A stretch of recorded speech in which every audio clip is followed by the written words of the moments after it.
principe de l'action, c'est sur un parcours qui a été défini, de voir un peu les problèmes de mobilité pour les personnes en chaise roulante et surtout pour nous également en tant que futurs élus, de prendre conscience et d'inclure ça dans nos décisions à terme pour tout ce qui est la mobilité en ville, tous les problèmes, les accès handicapés, etc. Tout ce qui les pénalise au quotidien. Et le plus simple de s'en rendre compte, c'est de se mettre dans une chaise et de pratiquer les parcours qu'eux pratiquent quotidiennement.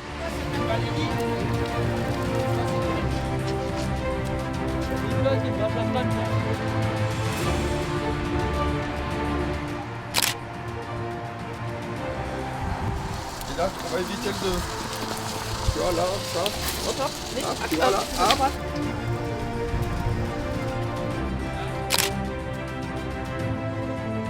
Ah ouais, bon là, je passe tout juste, mais très souvent ça bloque. Et dans ce cas-là, on fait prendre la quoi? route.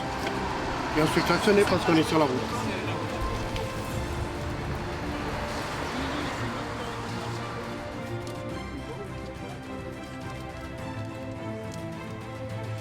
Un exemple relativement courant à Sarreguemines comme ailleurs. On a effectivement un balisage au sol, ce qui permet au personnel non-voyant ou malvoyante de savoir qu'il y a un passage à piétons, mais ce n'est pas associé à une signalisation sonore.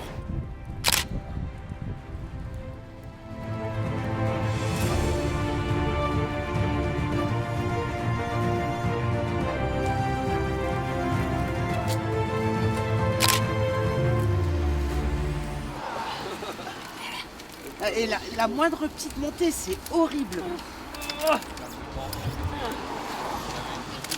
Ah ouais, ça bloque. Hein. Les difficultés sont constantes et partout, et pas seulement pour les chaises roulantes. Je pense que les gens qui ont des poussettes ont les mêmes soucis que nous. Donc les descentes, les pentes, les trous dans les trottoirs en fait, c'est... Enfin, rien n'est adapté aux handicapés en chaise roulante, rien, absolument rien. J'ai des difficultés pour traverser la route, des difficultés pour maintenir le fauteuil simplement. Enfin, c'est une expérience assez rude.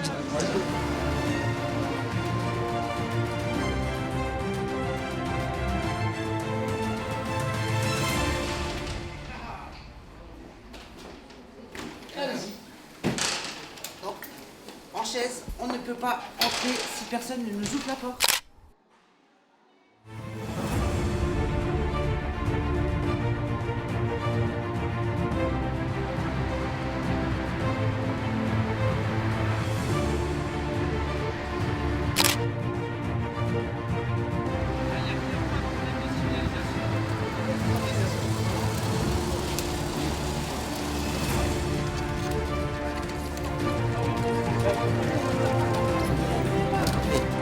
Les pavés, ce qui est difficile, c'est donc déjà la différence de niveau, les trous qu'il y a dans les pavés, mais aussi les bateaux.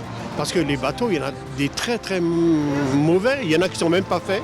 Donc les bateaux, c'est les trottoirs qu'on descend au niveau du passage pour piétons afin que l'on puisse remonter et descendre. Donc on a en face le bateau qui est fait et devant on a 10 cm de dénivelé qu'il faut descendre avec le fauteuil et très souvent on risque de se casser la gueule.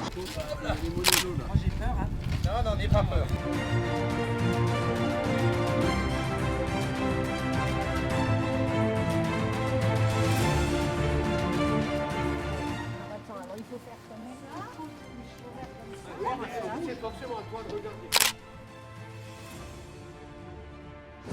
Je dirais que c'est galère et dangereux. C'est même pas seulement dangereux, quoi. C'est parfois très pénible parce que je me suis déjà pris 2-3 chutes et je me suis cassé une côte, des petites choses, mais voilà, c'est très dangereux. Ouais. De toute façon, c'est pas non plus aussi simple de ça, de dire aujourd'hui, voilà, on va tout faire. Mais je pense qu'il faudrait commencer par des quartiers ou alors commencer par faire peut-être une zone, qu'elle soit cyclable, qu'elle soit pour les fauteuils, pour les gens handicapés en béquille, tous ces gens-là, ou alors avec les poussettes pour enfants. Eux aussi ont des problèmes parce que c'est pas aussi simple que ça.